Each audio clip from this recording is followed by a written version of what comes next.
guys, it's May 4th. This is Treasure in the Yukon. We're on chapter 17, so this is for Monday, and it's called Plan of Escape. Man, it stinks in here, Scruggs said. I'm sure Soapy's men were no horsemen at heart, Doc commented. These stables were probably never mucked out properly. We strained to look around. The room was not very big, not nearly the size you'd imagine a stable to be, but somebody had built a loft for fodder. It was sagging down crazily over the doorway. Odd, Uncle Justin said. Usually a loft is built against the back wall or against the side wall, not against the front wall. I guess if Soapy had wanted to make a last stand in a stable, he would have gone up there and shot at intruders from a loophole over the door, Doc said. And maybe hailed down rocks and gunfire on any stranger breaking in to get him. Now there's a thought, Scruggs replied. What? Doc said. Just my destructive mind working. If we could get out of these ropes and lure those guys in here, we might be able to pull the loft down on them.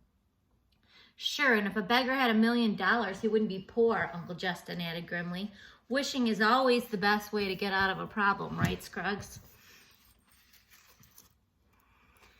If those guys didn't clean the stables, there's no telling what they left behind, I told Uncle Justin. We could at least look. Okay. Our eyes were adjusting to the dimness. Patches of sunlight came streaming through the rent holes in the roof of the stable.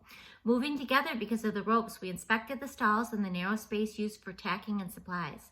Doc gave a low whistle between his teeth and nodded at the indistinct objects on the floor. A scythe for cutting wild grass. That must be what they used to feed their horses.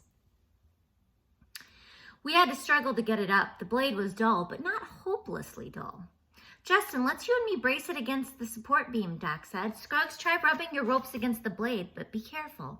Scruggs obeyed, with me standing up close enough for him to get slack to move. He worked in silence for several minutes and struggled with the ropes on his wrist. At last, I felt the lead rope on me go slack. Done, Scruggs exclaimed in a whisper. He used the blade to cut the lead ropes on all of us and then worked on Doc's ropes. When Doc was free, he searched for another scythe and found one. Uncle Justin and I were quickly set free. There's a crippled shovel out there too, Doc said. Do you think those goons have stolen our camp supplies yet? Maybe not. Maybe they're searching for the gold, Uncle Justin said. Why? We can't dig ourselves out, not with attracting attention, but Jack's small. We could send him back for the guns. It's not like there's any less dangerous course for him, Uncle Justin agreed. Swede feels worse about killing us than he says, but as soon as he realizes that our lives are all that prevent him from getting rich, he'll decide to do it. What do you say, Jack? I say, let's get digging, I told him. We found a way on the back wall where the boards were rotting away from the mortar and daub foundation. We used the scythe to scrape into the earth and loosen it and move the earth out with the shovel. It took a long time, and at last the hole that they dug still didn't seem big enough to fit me, but I didn't complain when they shoved me through it and helped me to struggle out under the rough boards that scraped up my back. I came out on the far side of the stable and wanted to run for the woods, but instead I crawled on my belly, real slow so I didn't attract anyone. Once I got into the cover of the woods, I stood upright and moved faster, and once I got out of earshot, I ran like lightning. The camp was silent, and when I got to it, I bellied down again and worked my way up to the trucks, then crawled under it and came out on the inside of the camp. Everything looked quiet, but there was a fire going. A man stepped into the circle made by the campfire. I'd never seen him. He looked skinny and weak, and his face was a mess, all matted over with a stubble of beard that looked like dry blood. He sank down onto the ground, and then I saw that his legs were chained together. The chain ran back to the front axle of the Jeep.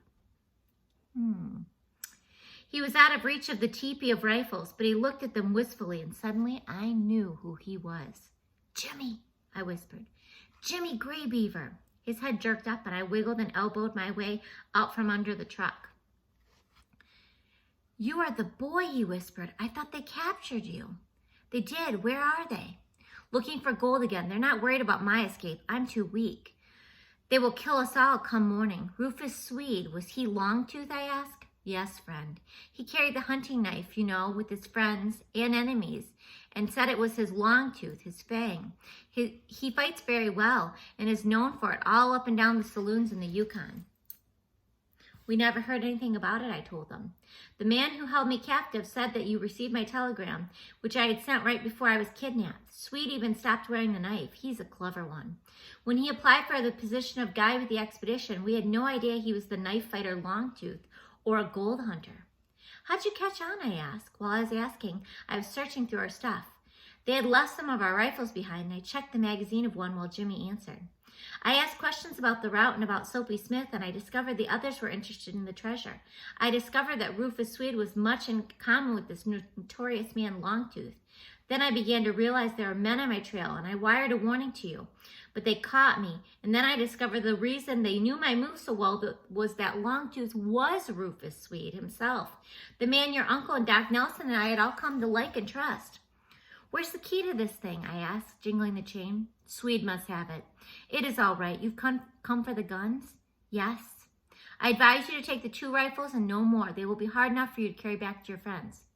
There's a Colt 45 in the glove compartment of the Jeep. Do you want it? He nodded and I got it for him.